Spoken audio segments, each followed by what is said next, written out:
J'espère que dans ma culture et dans toutes les cultures des personnes racisées et des minorités, on pourra de plus en plus avoir des personnes qui s'assument. Ici la Piche, reine de Gitanie de Drag Race France saison 2 pour Combini. Quand j'avais 13 ans, je sortais avec un garçon un petit peu plus âgé qui, lui, pour le coup, était plus OK avec sa sexualité, qui était out, du coup. Et moi, je l'étais pas. Et c'est vrai que cette personne, du coup, a pris la liberté à ma place de le communiquer à ma mère. Ce qui est une bonne chose, déjà, il l'a pas fait avec mon père.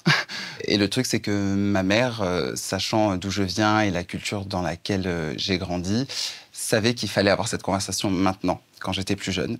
Parce que du coup, il y a un risque de confrontation qui est moins important que quand on a 18 ans. Donc elle l'a dit, elle, à mon père, parce que moi, c'était pas possible d'en parler en direct. Et donc à l'annonce de cette nouvelle, j'ai été contraint de partir de chez moi. Au bout peut-être d'un peu plus d'un an, mon père est revenu me chercher au collège pour me dire qu'il m'aimerait un peu malgré tout, mais juste qu'on n'en parlerait pas et que voilà, un peu le système d'autruche. Et un jour, j'ai décidé de couper court parce que je suis pas une autruche, en fait, et que j'ai pas à vivre la moitié de ma vie chez moi. Moi, c'est ce que j'ai toujours dit de l'amour, c'est soit il est inconditionnel, soit il l'est pas. Moi, je veux pas d'un amour à moitié, je veux d'un amour complet.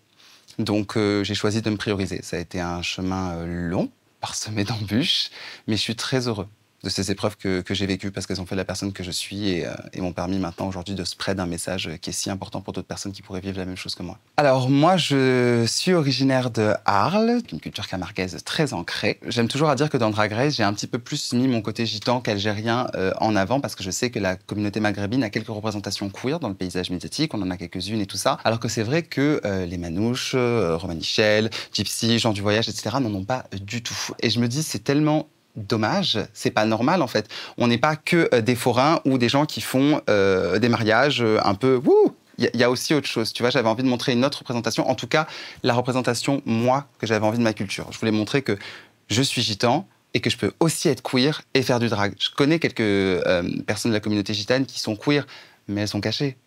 Par exemple, de la communauté gitane, je reçois des messages de personnes qui me disent, voilà, dans ma famille, j'ai pas la possibilité de pouvoir regarder ça, donc du coup, je te regarde sur mon ordi en cachette, tu vois, dans la chambre. Et ça, moi, c'est des trucs qui me touchent en plein cœur. Alors que tout le monde sait, hein. Tout le monde sait qui ils sont, tout le monde connaît leur sexualité, etc., leur orientation de genre et tout ça. Eh ben, non. On le dit pas pour autant. Et j'ai une chance extraordinaire parce que j'ai une mère absolument merveilleuse et incroyable qui nous a toujours dit, je sais pas si les parents se reconnaîtront dans ce discours-là, mais quand on est dans une voiture, c'est important de se retourner sur la banquette arrière et de dire à ses enfants que vous aimiez 10 hommes, 10 femmes, un homme, une femme ou whatever, je vous aimerai toujours de la même manière. Parce qu'en vrai, les 3/4 des parents, je pense pas qu'ils ont peur parce que leurs enfants sont queer, ils ont peur de comment le monde va les accepter. Mais si vous l'acceptez pas, ça va être pire. Parce que de toute façon, les gens vont être comme ils sont. Donc autant au moins que quand on rentre chez soi, on ait du soutien et que vous soyez là pour nous et que vous nous compreniez, que vous nous écoutiez. En fait, si on a cette aide-là à la maison, on va pouvoir affronter le monde extérieur. Que si c'est déjà comme ça chez nous, on sort même pas de chez nous, en fait. J'ai reçu des messages de personnes, justement, qui arrivent à s'assumer plus par rapport à l'image qu'ils ont vue de moi dans Drag Race. Donc c'est que déjà, j'ai gagné sur ce plan-là et j'espère que ça va continuer. J'espère que dans ma culture et dans toutes les cultures des personnes racisées et des minorités, on pourra de plus en plus avoir des personnes qui s'assument. C'est tellement important. Au plus on va oser être nous-mêmes, au plus les personnes qui sont autour de nous vont comprendre que c'est normal d'être différent et qu'en fait, être différent, c'est pas être différent. On n'est pas différent. On est juste nous-mêmes.